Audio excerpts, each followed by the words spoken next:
अस्सलाम वालेकुम viewers, welcome to students platform. Viewers, आज हम करेंगे एमसीएम 301 के लेसन नंबर 38 को। इससे पहले कि हम अपना लेसन स्टार्ट करें, आप सबसे रिक्वेस्ट है कि अगर आपने मेरा चैनल अभी तक सब्सक्राइब नहीं किया तो काइंडली मेरा सब्सक्राइब कर दें चैनल, क्योंकि इन वीडियोज़ पर बहुत ज़्यादा मेहनत होती है और आप अगर सब्सक्राइब करेंगे, मेरी वीडियो को लाइक करेंगे, इससे मुझे मोटिवेशन मिलेगी और मैं आप लोगों के लिए मज़ीद अच्छी अच्छी वीडियोज़ बनाऊँगा। चलते हैं अपने लेसन की तरफ। Disappointing news letters. पिछले लेसन में भी हमने इसी को डिस्कस किया था, इसी को 38 लेसन में भी यही डिस्कस करेंगे। किसी को बुरी खबर देने के साथ साथ इसकी रीज़न भी बताई जाती है। आप इसकी रीज़न को इस तरीके से बताएं कि वो बेहतर तरीके से एक्सप्लेन हो सके, अगले बंदे को हर चीज़ क्लियर होनी चाहिए। नंबर 1 है डिटेल्ड। इतनी डिटेल बताएं कि जो अगले बंदे को अच्छी तरह समझ आ जाए, वो किसी किस्म के डाउट में ना रहे। टैक्टफुल।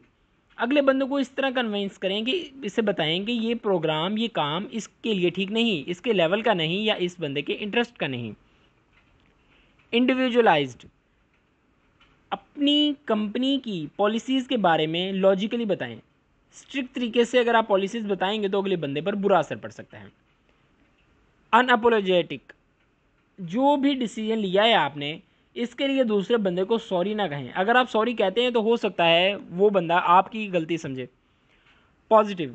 जैसा कि पहले हमने पढ़ा था कि पॉजिटिव वर्ड्स का इस्तेमाल करें, नेगेटिव वर्ड्स से अवॉइड करें। State the refusal. किसी भी चीज़ से इनकार करना, किसी को भी जॉब से निकालने या सेलेक्ट ना करते हुए इन 3 चीज़ों का ख्याल रखना ज़रूरी है। पहली कह रहा है कि बैड न्यूज़ को बार बार रिपीट ना करें, बैड न्यूज़ बहुत मुख्तसर अल्फाज में बताएं। नंबर 2, बैड न्यूज़ कभी भी लेटर के स्टार्ट में नहीं लिखनी चाहिए, हमेशा लेटर के मिडल में लिखें। नंबर 3 पे कह रहा है रीडर को बताएं कि आपने क्या क्या किया है जिसकी वजह से आप सिलेक्ट नहीं हो सके। इसे बताएं कि वो फ्यूचर में क्या कर सकता है, ये बात ना करें कि वो क्या नहीं कर सकता, बल्कि उसको बताएं कि वो क्या क्या कर सकता है फ्यूचर के अंदर मेहनत से। ये instead of this use this, negative word लिखे हुए हैं, उसके बाद फिर पॉजिटिव सेंटेंसेस लिखे हुए हैं कि इस सेंटेंस की जगह ये वाला सेंटेंस यूज़ करें। एक एग्जांपल हम देख लेते हैं। We must deny your application, you application.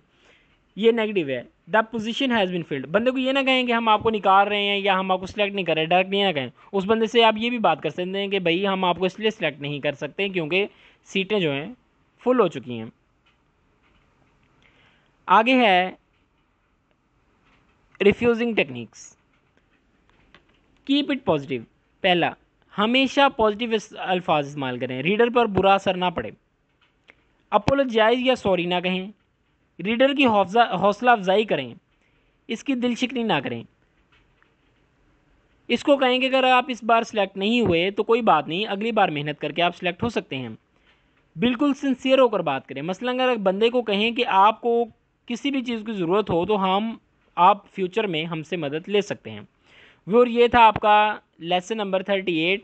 मैं उम्मीद करता हूँ कि आपको समझ आ गई होगी। मिलते हैं नेक्स्ट लेसन में। टिल देन टेक केयर, अल्लाह हाफिज़।